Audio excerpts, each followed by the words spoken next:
Says 18 Kehn Kateba. The Islamic books talk about 18,000. Aslu Iqtat. There are two ways to understand this phrase, Aslu Iqtat. Aslu, some say, translates to source. The source is Iqtat. One, Iqtat, creator. There are countless worlds and galaxies, but their origin, their source is that one creator. And even Islamic traditions agree with this concept. They are said to be a monotheistic religion. There's another way to translate this line.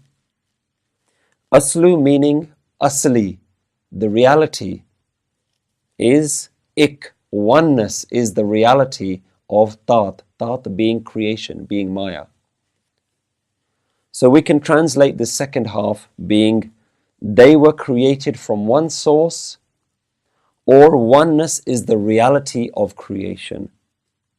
In both, the meaning is the same, that the Islamic tradition, even though it gives a limit to the universe, agrees that the source of the universe is the oneness. So we can translate this line, 18,000 say the books, oneness is the source of creation. So far Guruji hasn't talked about his own ideas. Guruji so far has only quoted the existing theories. Now Guruji brings his revelation. He reaffirms his message. And his message is Lekha hoye ta likhiye, lekhe hoye vinas. Lekha means to write an account of something. Lekha hoye ta likhiye. If this can be measured, lekha hoye, if it is measurable, then one can write it down. Lekhe hoye vinas. Guruji implies that if you were to realistically measure and write this account down, the one writing it down will be destroyed. Lekhe, the one writing, hoye becomes vinas, destroyed. The one writing will grow old, will turn grey, will wither away and die, but his writing will not be complete. Lekha hoye ta likhiye. This is Guru Nanak's message.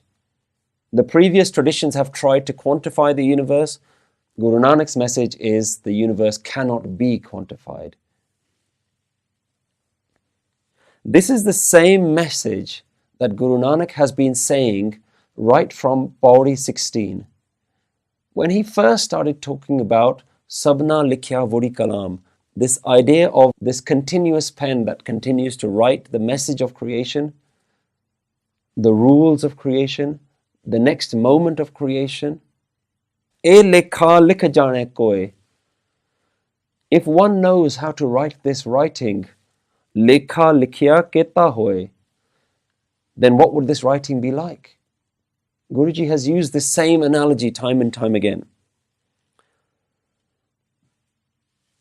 Only if the universe is measurable should someone attempt to write it down.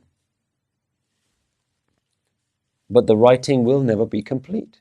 What can you write? Even if you were to write the number of galaxies, the number of solar systems, the number of planets, the number of stars, as soon as you put your pen down, another star is born. Another star is destroyed. The very moment you stop writing, your writing becomes out of date. Nanak vadda akhiye ape jane aap. Nanak says, vadda akhiye. Everyone is saying that this is huge. This is immeasurable. Everyone says that this is a big task. But Guru Nanak isn't just saying that this is a big task. Guru Nanak is saying this is an impossible task. Nanak says, Everyone talks about this as a big task. But the reality is, Ape Jane Aap. It only knows itself. We cannot know anything, only the universe knows itself. So we have to ask a question. Why is Guru Nanak so fascinated with these stars and planets and galaxies? Why does Guru Nanak Dev Ji mention them? Suniye deep lo patal. Kavan sovela vakt kavan jit hoa akar, when the universe was created. Why does he keep going back to this creation if the very question is irrelevant? His interest isn't in the stars. His interest is in mankind's fascination and mankind's curiosity and mankind's feeble attempt to try and quantify the universe. Man's attempt to understand the universe, asking the big questions about why the universe was creation. So Guru Nanak isn't trying to have a dialogue about the universe. There's a subtle, important message underneath it, which is, why do we keep asking these questions? And while the scientists are asking big questions about the universe, we're actually all guilty of asking such questions, the why of life. In Western philosophy, still today, the most profound unanswered question is, what is the meaning of life? Why has life been created? So within all of us, there's this search for why. We're always seeking to try and understand why things have happened. Now, when something good happens in life, we take all the praise, we take all the credit. We're very happy to accept responsibility for something good happening in our life. As soon as something bad happens in life, that's when the questions come out. How did this happen? Who is responsible for it? Why does it happen to me? There must always be someone else to blame. And when we can't find someone else to blame, then we say things like, oh, it must be my bad karma. Or it must be something I've done in my past life. I'm paying for the sins in my past life, that's why this is happening now. We're not content with the universe as it is, so we seem to be always looking for something to blame.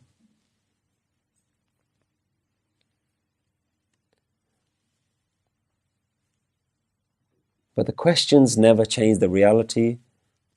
The answers never change the outcome. And in the West, something else has also become very prevalent these days as technology has improved. The West is fascinated with genealogy now, the study of their ancestors.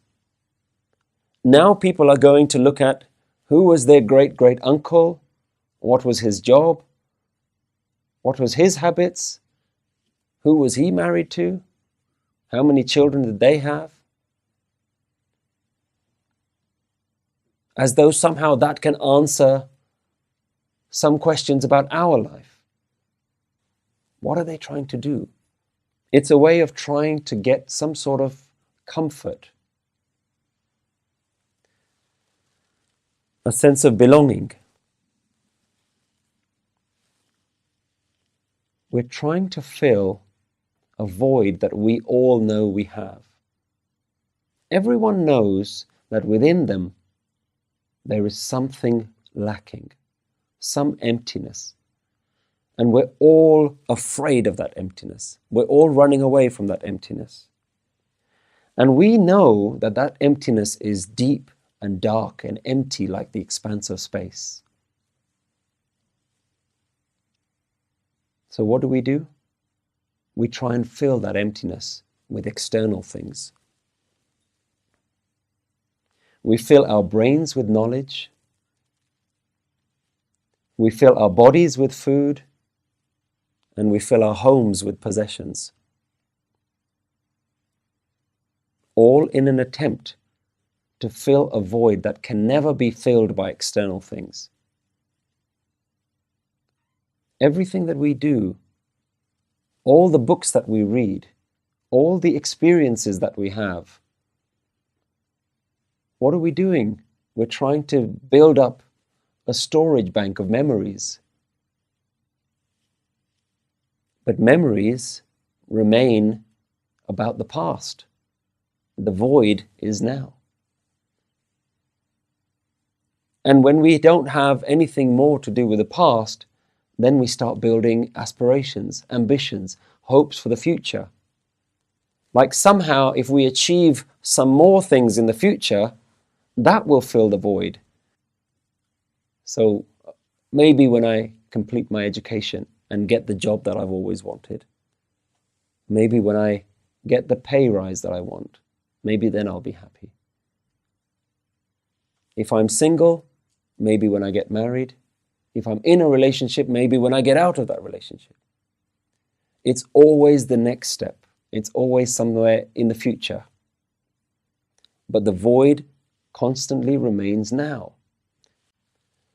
But when we confront it, we realize that it isn't a void at all. When you sit with yourself, when you're quiet within your own self, there's something that's always there. There is a me, an I. There is mind and there is awareness. But no matter how much we talk about these concepts, the mind, awareness, meditation, you cannot know these things until you actually do it. No amount of books that you read on meditation, on dhyan, on Naam Simran,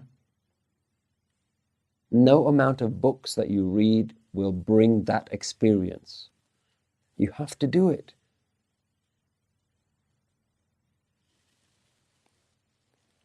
So knowledge has a limit, and Guru Nanak Dev Ji is talking about this knowledge here. That no amount of knowledge will reach the limit.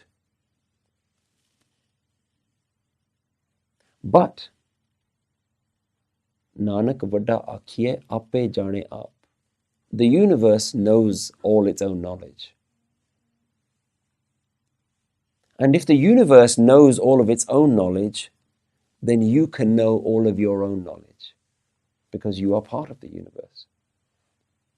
You can know yourself.